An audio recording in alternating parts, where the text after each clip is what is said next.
नमस्कार दोस्तों, आप सभी को एक बार फिर से स्वागत है हमारे YouTube channel Hindi Gurukul academy पर। आप हमारे चैनल पर नए आए हैं तो आप हमारे चैनल को सब्सक्राइब करें और ज़्यादा से ज़्यादा शेयर करें ताकि सभी विद्यार्थियों तक यह वीडियो पहुंच सके। तो आइए हम शुरुआत करते हैं वीडियो को। और दोस्तों, आज हम आपके समक्ष लेकर आए हैं वाक्य के भेद। जी हाँ दोस्तों, वाक्य के भेद हम पहले 2 वीडियो डाल चुके हैं वाक्य से संबंधित, और आज हम बात करेंगे वाक्य के भेद से संबंधित जो बातें करेंगे। दोस्तों, वाक्य के भेद वाक्य जो है वो अनेक प्रकार हो सकते हैं। उनका जो है वो विभाजन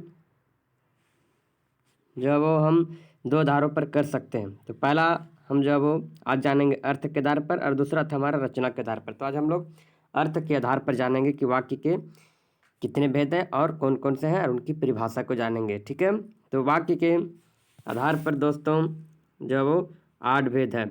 आप सभी देख सकते हैं कि वाक्य के जो है वो अर्थ के आधार पर वाक्य के निम्नलिखित 8 भेद हैं। 8 भेद हैं दोस्तों। तो पहला जो है वो हमारा जो वाक्य के अर्थ के आधार पर जो वाक्य का भेद है वो हमारा पहला है विधानवाचक। जी हाँ दोस्तों, विधानवाचक। तो आइए जानते हैं आखिर विधानवाचक है क्या। यहाँ पे परिभाषा में दिया कि जिन वाक्यों में क्रिया के करने या होने की सूचना मिले उन्हें विधानवाचक वाक्य कहते हैं। जिन वाक्यों में क्रिया के करने या होने की सूचना मिले उन्हें विधानवाचक वाक्य कहते हैं। जैसे उदाहरण में, जैसे मैंने दूध पिया, वर्षा हो रही है, राम पढ़ रहा है। दोस्तों यहाँ पे मैंने दूध पिया, आप परिभाषा में देखें कि जिन वाक्यों में क्रिया के करने या होने की सूचना मिले, क्रिया यानी काम करने का, यहाँ पे कौन सा काम हो रहा है? दूध पीने का कार्य हो रहा है। इस वाक्य से पता चल रहा है कि यहाँ पे दूध पीने का कार्य हो रहा है। दूसरी उदाहरण में दिया गया है कि वर्षा हो रही थी, इससे पता चलता है कि यहाँ पे वर्षा होने का जो है वो कार्य हो रहा है। यहाँ पे राम पढ़ रहा है, तो राम जो है वो के द्वारा जो कार्य हो रहा है वो क्या हो रहा है? पढ़ने का कार्य जो है वो हो रहा है। ठीक है दोस्तों, तो यहाँ पे तीनों वाक्य में जो है वो न किसी कार्य करने की सूचना में मिल रही है। पहला जो है वो दूध पीने का कार्य यहाँ पे हमें सूचना मिली, दूसरा वर्षा होने की सूचना मिल रही है, और तीसरा पढ़ने की सूचना मिल रही है। ये था विधानवाचक। अब हम लोग चलेंगे आगे चलेंगे हम लोग निषेधवाचक की ओर चलेंगे। ठीक है, तो निषेधवाचक जिन वाक्यों से कार्य न होने का भाव प्रकट होता है उन्हें निषेधवाचक वाक्य कहते हैं। जिन वाक्यों से कार्य न होने का भाव प्रकट होता है उन्हें निषेधवाचक वाक्य कहते हैं। जैसे मैंने दूध नहीं पिया, मैंने खाना नहीं खाया, तुम मत लिखो। दोस्तों, जो हमारा जो पिछला था उसमें हमने देखा कि कार्य हमें करने की सूचना मिल रही थी, लेकिन अब इसमें जो वो मिल रहा है हमें क्या पता चल रहा है कि हमें कार्य न करने की सूचना मिल रही है। ठीक है, तो जैसे मैंने दूध नहीं पिया, तो जो पीने का कार्य था वो हमारे हमसे जो है वो नहीं हुआ, हमने दूध नहीं पिया, जो दूध पीने का कार्य था वो हम नहीं किए। मैंने खाना नहीं खाया, जो खाना खाने का क्रिया था वो हमसे नहीं हुआ, हमने वह कार्य नहीं किया। तुम मत लिखो, किसी को ये बोला जा रहा है कि जो लिखने कार्य तुम वो मत करो, अर्थात तुम मत लिखो। तो यहाँ पे इन तीनों उदाहरण से साफ पता चलता है कि हमें जो वो कार्य नहीं करने की जो वो एक प्रकार से प्रकट यहाँ पे भाव जो है वो मिल रहा है। ठीक है दोस्तों, तो इसमें लिखा भी गया कि जिन वाक्यों से कार्य ना होने का भाव प्रकट होता हो। ठीक है, तो उसको हम लोग आराम से पहचान सकते हैं कि जिस वाक्य में नहीं लगा हो, ठीक है, और मत लिख हो, तो ऐसे वाक्यों को हम लोग ज़्यादातर निषेधवाचक वाक्य ही कहते हैं। हाँ, लेकिन अर्थ के आधार पर। ठीक है, तो अब जो है वो हमारा तीसरा है, जो नेक्स्ट है हमारा, वो है आज्ञावाचक वाक्य। ठीक है, आज्ञावाचक वाक्य। आज्ञावाचक में सिर्फ आज्ञा कहने का मतलब यह है कि विनती करना, ठीक है, तो या फिर किसी से प्रार्थना करना या फिर उपदेश देना। तो इसमें जो है वो 3 तरह के जो है वो वाक्यों का प्रयोग होता है। जैसे यहाँ पे देखते हो परिभाषा में कि जिन वाक्यों से, यहाँ पे दिया हुआ कि जिन वाक्यों से आज्ञा, प्रार्थना, उपदेश, जिन वाक्यों से आज्ञा, प्रार्थना, उपदेश। आज्ञा का कहने का मतलब यह है कि किसी को आदेश देना कि तुम, हमारा आदेश है कि तुम वहाँ जाओ, वो कार्य करो, ये कार्य करो। प्रार्थना का मतलब है विनती करना, किसी से विनती करना या फिर किसी से कुछ मांगना या फिर किसी से कुछ कार्य करवाना, तो हम आपसे विनती करते हैं, प्रार्थना करते हैं, तो ये प्रार्थना विनती हो गया। उपदेश का कहना कि हम यानी ज्ञान की बातें किसी को बताना, तो ये उपदेश। तो जिन वाक्यों से आपको पता चले आज्ञा, प्रार्थना, उपदेश आदि का ज्ञान होता है, उन्हें हम यह क्या कहते हैं, आज्ञावाचक वाक्य कहते हैं। जैसे यहाँ पे बाजार जाकर फल ले आओ, ये आपको आज्ञा मिल रहा है। आपके अक्सर पिताजी जो है वो कहते हैं माँ या फिर पिताजी को, तो बेटा जब बाजार से ये ले आओ, माँ कहती है बेटा बाजार से ये लाओ, तो यह माँ के द्वारा आपको आज्ञा मिल रहा है। तो बाजार जाकर फल ले आओ, तो ये आज्ञा मिल रहा है आपको। नेक्स्ट उदाहरण में कि मोहन तुम बैठ कर पढ़ो, मोहन तुम बैठ कर पढ़ो, ये भी जो है वो पिता के द्वारा जो है वो आज्ञा दिया जा रहा है कि बेटा तुम बैठ कर पढ़ो, या फिर ये एक प्रकार से प्रार्थना भी करो, बेटा हम तुमसे प्रार्थना करें कि तुम बैठ कर पढ़ो, या फिर, तो ये आज्ञा और प्रार्थना आप दोनों इसको समझ सकते हैं। तीसरा में है कि बड़ों का सम्मान करो, बड़ों का सम्मान करो, तो ये उपदेश दिया जा रहा है, ज्ञान दिया जा रहा है हमें कि अक्सर जो वो जो हमारे दादा होते हैं या फिर दादी होते हैं वो अक्सर हमें ये ज्ञान दिया करते हैं कि बेटा बड़ों को सम्मान करना चाहिए, तो ये उपदेश दिया जा रहा था। ठीक है, तो ये आज्ञावाचक आपका था। अब नेक्स्ट आपका है प्रश्नवाचक।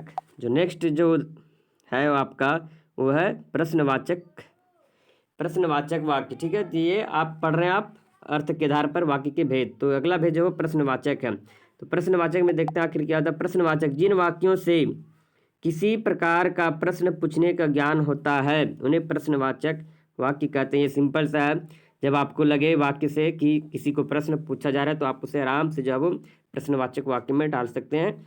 तो देखिए यहाँ पे जैसे उदाहरण दिया कि सीता तुम कहाँ से आ रही हो, यहाँ पे आ रही हो पूछा जा रहा है कि सीता तुम कहाँ गई हो, कहाँ से आ रही हो, तो ये प्रश्न पूछा जा रहा है, साफ पता चल रहा है, तो ये प्रश्नवाचक होगा। तुम क्या पढ़ रहे हो, ये प्रश्न पूछा जा रहा है कि तुम क्या पढ़ रहे। और यहाँ रमेश कहाँ जाएगा, तो ये भी जो प्रश्न पूछा जा रहा है। और यहाँ पे आप देख रहे हैं कि लास्ट में जब आपका प्रश्नवाचक चिन्ह जो है वो लगाया गया है, तो आप प्रश्नवाचक चिन्ह से ही पकड़ सकते हैं कि यह प्रश्नवाचक वाक्य है। ठीक है, अब नेक्स्ट में हमारा है इच्छावाचक वाक्य। ठीक है, तो इच्छावाचक वाक्य में देखते हैं क्या है कि जिन वाक्यों से इच्छा, आशीष एवं शुभकामना आदि का ज्ञान होता है उन्हें इच्छावाचक वाक्य कहते हैं। जिन वाक्यों से इच्छा नहीं अपने मन की जो इच्छा होती है, ठीक है, आशीष यानी आशीर्वाद, शुभकामना यानी किसी की कामना करना। ठीक है, तो जब ये पता चले कि आप अपनी इच्छा को कोई, या फिर मान लीजिए कि किसी वाक्य में कोई अपनी इच्छा इजहार कर रहा है, या फिर आपको बड़े द्वारा कुछ आशीष मिल रहा है, या फिर कुछ दोस्तों के द्वारा आपको शुभकामनाएं मिल रहा है, तो वैसे वाक्यों को हम लोग जब वो इच्छावाचक वाक्य में डालेंगे। जैसे उदाहरण में तुम्हारा कल्याण हो, ये आप जब किसी को आशीर्वाद दे रहे हैं, अक्सर जब वो बड़े बुजुर्गों जब हम उनको प्रणाम करते तो वो आशीर्वाद देते हैं कि तुम्हारा कल्याण हो, तो ये हमें जो है वो आशीर्वाद मिल रहा है बड़ों के द्वारा। ठीक है, तो तुम्हारा कल्याण हो, तो ये इच्छावाचक होगा। आज तो मैं केवल फल खाऊंगा, आज तो मैं केवल फल खाऊंगा, ये आपकी क्या हो रही इच्छा।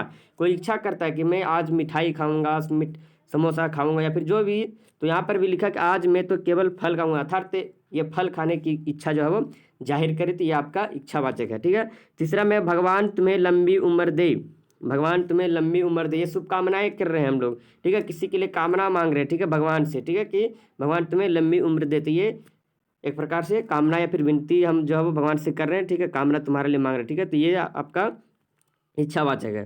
ठीक है, तो जिन वाक्यों से इच्छा, आशीष एवं शुभकामना आदि का ज्ञान होता है उसे हम लोग क्या कहते हैं, इच्छावाचक वाक्य कहते हैं। ठीक है, अब नेक्स्ट में है संदेहवाचक। ठीक है, संदेह का मतलब है शंका होना। ठीक है, तो संदेहवाचक यहाँ पे देखते हैं जिन वाक्यों से संदेह या संभावना व्यक्त होती है उन्हें संदेहवाचक वाक्य कहते हैं। जिन वाक्यों से संदेह यानी शक या फिर संभावना अर्थात 50-50 हुआ है या नहीं हुआ है, आया है कि नहीं आया है, तो वैसे जब आपको वाक्य से सब पता चले, मालूम हो, तो आप जब वो समझ सकते हैं जो वो कि यह जो वो संदेहवाचक वाक्य है। उदाहरण से हम समझेंगे, जैसे शायद शाम को वर्षा हो जाए। यहाँ पे दोस्तों देख रहे हैं आप कि शायद यहाँ पे लगा हुआ है कि शायद शाम को वर्षा हो जाए, तो यह जो क्लियर नहीं हुआ, इस वाक्य से जो पूर्ण तरीका से पता नहीं चला कि वर्षा होगी या फिर होगी या फिर नहीं होगी, ठीक है। तो अनुमान हम लोग सिर्फ लगा रहे हैं कि शायद शाम को वर्षा हो जाए, तो हम लोग सिर्फ संभावना व्यक्त कर रहे हैं, ठीक है, संदेह संभावना सिर्फ व्यक्त कर रहे हैं, ठीक है। तो ये अगला है कि वह आ रहा होगा, वह आ रहा होगा। हम लोग सिर्फ जो है वो संभावना सिर्फ यहाँ पर भी जो है वो इजहार कर, हम लोग अनुमान सिर्फ लगा रहे हैं, संभावना लगा रहे हैं कि वह शायद आ रहा होगा। आया कि नहीं आया वो पता नहीं, लेकिन शायद वो आ रहा होगा। नेक्स्ट है यहाँ पे वह आ रहा होगा पर हमें क्या मालूम, ठीक है। तो ये जो है वो संदेह हो रहा है कि आया है कि नहीं आया, फिर आया होगा तो हमें क्या मालूम, ठीक है। नेक्स्ट में है कि हो सकता है राजेश आ जाए।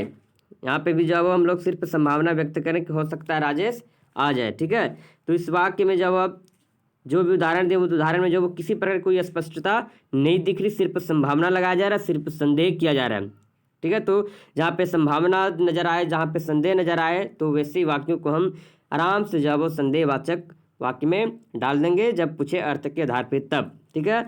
अब नेक्स्ट हम लोग जाएंगे, अगला हमारा है विषम्यवाचक, विषम्यवाचक, ठीक है। तो इसमें देखते हैं विषम्यवाचक में, तो जिन वाक्यों से विषम्यवाचक में देखेंगे कि जिन वाक्यों से आश्चर्य, घृणा, क्रोध, शोक आदि भावों की अभिव्यक्ति होती है उन्हें विषम्यवाचक वाक्य कहते हैं, ठीक है। आश्चर्य कहने का मतलब हैरान, ठीक है। किसी को आप अचानक देख लेते तो हैरान हो जाते हैं। अगर मान लीजिए आपके समक्ष कोई हिंसक पशु आ गया तो आप आश्चर्य होते क्या, मतलब डरना, आश्चर्य होना देख कर, ठीक है। घृणा का मतलब है नफरत करना, ठीक है, किसी से आप नफरत करना, ठीक है। तो अगर मान लीजिए आपके वाक्य में किसी से अगर नफरत करने की उस वाक्य से पता चल रहा है, किसी जैसे होता है कि राम मुझे पसंद नहीं, तो इससे साफ पता चला कि वह नफरत कर रहा है, ठीक है। क्रोध, क्रोध का अर्थ होता है गुस्सा करना, कि आप किसी पे गुस्सा कर रहे हैं, किसी को डांट रहे हैं तो गुस्सा। शोक का मतलब है दुख के प्रकट करना, ठीक है। तो अगर आपको वाक्य से पता चले कि आश्चर्य वह है या फिर घृणा है, क्रोध, शोक आदि भावों की अभिव्यक्ति होती है तो उन्हें हम लोग क्या कहते हैं, विषम्यवाचक वाक्य कहते हैं। जैसे यहाँ पे देखते हैं उदाहरण के तौर पर, वाह कितना सुंदर दृश्य है, हम लोग आश्चर्य होंगे, ये जो है वो आश्चर्य वाले की, वाह कितना सुंदर है। आप मान लीजिए कि बहुत सुंदरता चीज़ को देख रहे हैं तो आप आश्चर्य हो जाते हैं, तो वही यहाँ पे लिखा कि वाह कितना सुंदर, तो यह आश्चर्य आपका है, ठीक है। हाय उसके माता पिता दोनों ही चल बसे, हम लोग शोक प्रकट करें, किस कोई मरता तो हम लोग वहाँ जाकर हंसते नहीं है, हम लोग वहाँ जाकर आश्चर्य मतलब नहीं होते, बल्कि हमें जो है वो शोक होता है, हमें दुख होता है, ठीक है। तो ये हाय उसके माता पिता दोनों ही चल बसे, तो ये जो है वो हम क्या कर रहे हैं, शोक प्रकट कर रहे हैं, ठीक है।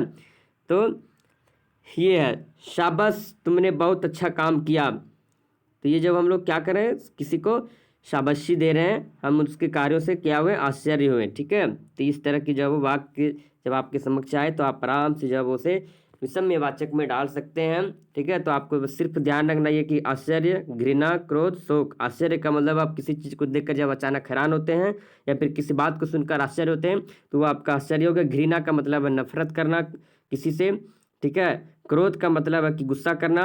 शोक का मतलब किसी को देखकर या फिर किसी के मर जाने पर आप जब शोक व्यक्त करते हैं तो बोलते हैं हाय राम के पिता मर गए, हाय श्याम के पिता मर गए। इस तरह करके जब हम बातें करते हैं तो ये जो वो हमारा जो है ये शोक होता है, ठीक है।